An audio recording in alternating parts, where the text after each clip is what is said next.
بسم اللہ الرحمن الرحیم۔ اگر آپ چاہتے ہیں کہ آپ کی ہر دعا قبول ہو، رزق کی تنگی دور ہو جائے، زندگی کے رنج و غم سے نجات مل جائے، تو آپ سے درخواست ہے کہ یہ ویڈیو آخر تک ضرور دیکھیے۔ اس میں آپ کو ایک ایسی بات بتانے جا رہا ہوں جس پر عمل کرنے سے آپ کی تمام دعائیں قبول ہوں گی۔ اجمل ملک چینل سے میں ہوں اجمل ملک۔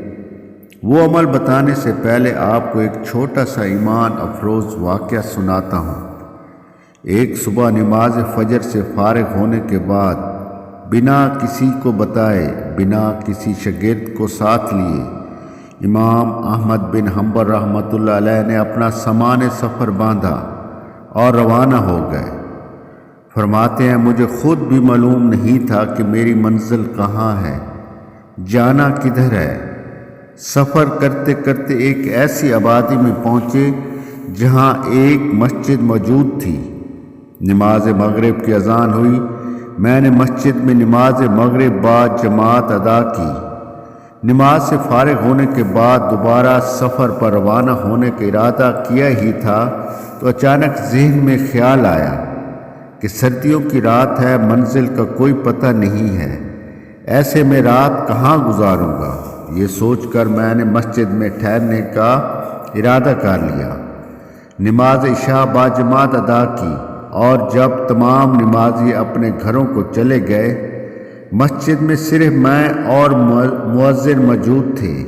مسجد کے مؤذن نے پہلے دیکھا کہ سب چلے گئے ہیں، صرف ایک مسافر بیٹھا ہوا ہے۔ وہ میرے قریب آیا اور کہا، آپ ابھی تک گئے کیوں نہیں؟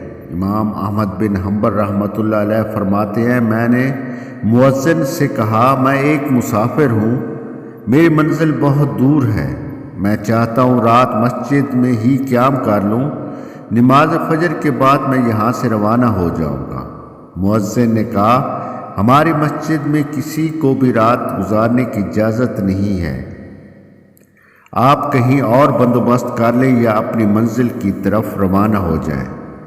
امام احمد بن حنبل رحمۃ اللہ علیہ نے فرمایا، منزل دور ہے، سردیوں کی رات ہے، مجھے ایک رات مسجد میں قیام کرنے دو۔ مؤذن نے کہا، مسجد میں آپ نہیں ٹھہر سکتے، آپ کہیں اور چلے جائیں۔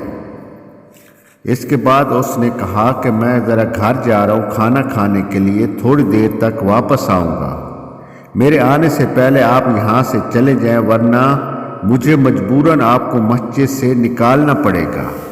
یہ کہہ کر مسجد کا مؤذن چلا گیا۔ اب میں مسجد میں بیٹھا سوچتا رہا آخر میں کہاں جاؤں۔ تھوڑی دیر بعد مؤذن واپس آیا اور مجھے دیکھ کر کہا، ارے ابھی آپ یہاں ہو، گئے کیوں نہیں؟ اگر تو اب بھی نہیں گیا تو مجھے جبراً دھکے مار کر نکالنا پڑے گا۔ امام احمد بن حنبل رحمۃ اللہ علیہ فرماتے ہیں جب اس نے یہ کہا تو میرے دل میں خیال آیا کہ اے اللہ، آخر مجھ سے ایسی کیا خطا ہو گئی ہے، کون سا گناہ ہو گیا ہے کہ آج تیرے گھر سے مجھے جبراً نکالا جا رہا ہے۔ فرماتے ہیں میں یہی سوچ رہا تھا کہ مسجد کے مؤذن نے میرا سامان اٹھا لیا اور میرے قریب آ کر کہا، تم جاتے ہو یا میں تمہارا سامان مسجد کے باہر پھینک دوں؟ امام احمد بن حنبل رحمۃ اللہ علیہ فرماتے ہیں میں نے اپنا سامان لیا اور مسجد کے باہر آ گیا۔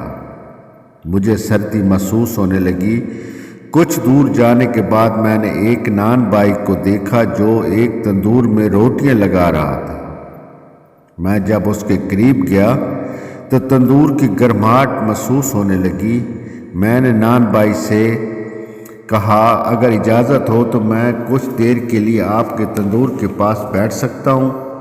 اس نے کہا، ضرور آپ بیٹھ سکتے ہیں۔ امام احمد بن حنبل رحمۃ اللہ علیہ فرماتے ہیں میں نان بائی کو دیکھ رہا تھا، وہ جو بھی کام کرتا تو پہلے استغفار پڑھتا، جب وہ آٹا گوندتا تو استغفر اللہ کا ورد کرتا، جب وہ پیڑا بناتا تو استغفر اللہ پڑھتا، روٹی لگانے اور اتارنے سے پہلے بھی استغفار ضرور پڑھتا تھا۔ امام صاحب فرماتے ہیں کہ ہر وقت اس کی زبان پر استغفار کی تسبیح تھی۔ مجھ سے رہا نہیں گیا، میں نے اس سے پوچھ ہی لیا کہ مجھے یہ بتاؤ کہ تم نے جو کام کرتے ہو اس سے پہلے استغفر اللہ پڑھتے ہو، یہ کیوں پڑھتے ہو؟ استغفار کی برکت کیا ہے، اس کی فضیلت کیا ہے؟ نان بھائی نے کہا اگر آپ واقعی جاننا چاہتے ہیں کہ استغفار کی فضیلت کیا ہے تو سنیے۔ جس دکان پر آپ بیٹھے ہوئے ہیں، میں 1 سال پہلے اسی دکان پر ملازم تھا۔ گھر کا واحد سہارا تھا، بیوی بچے اور چھوٹے بہن بھائیوں کا واحد کفیل تھا، مگر تنخواہ بہت کم تھی۔ گزر اوقات بڑی مشکل سے ہوتی تھی، 3 وقت کی روٹی کھانا مشکل تھا۔ بہت پریشان رہتا تھا کہ چھوٹے بہن بھائیوں کی شادیاں کیسے کروں گا، بچوں کے تعلیمی اخراجات کیسے پورے کروں گا۔ ایک دن فجر کی نماز ادا کی اور مسجد میں بیٹھا رو رہا تھا کہ ایک اللہ والے سے ملاقات ہوتی ہے۔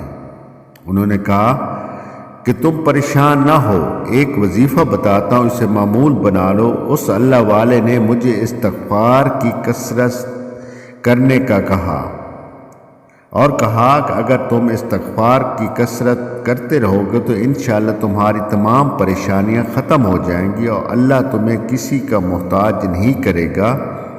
اس نان بھائی نے کہا میں نے استغفار کو مضبوطی سے پکڑ لیا، صبح شام استغفار ہی کرتا رہتا تھا کہ اللہ تعالیٰ نے چند دنوں میں میرے حالات تبدیل کر دیے، مجھے اس دکان کا مالک بنا دیا۔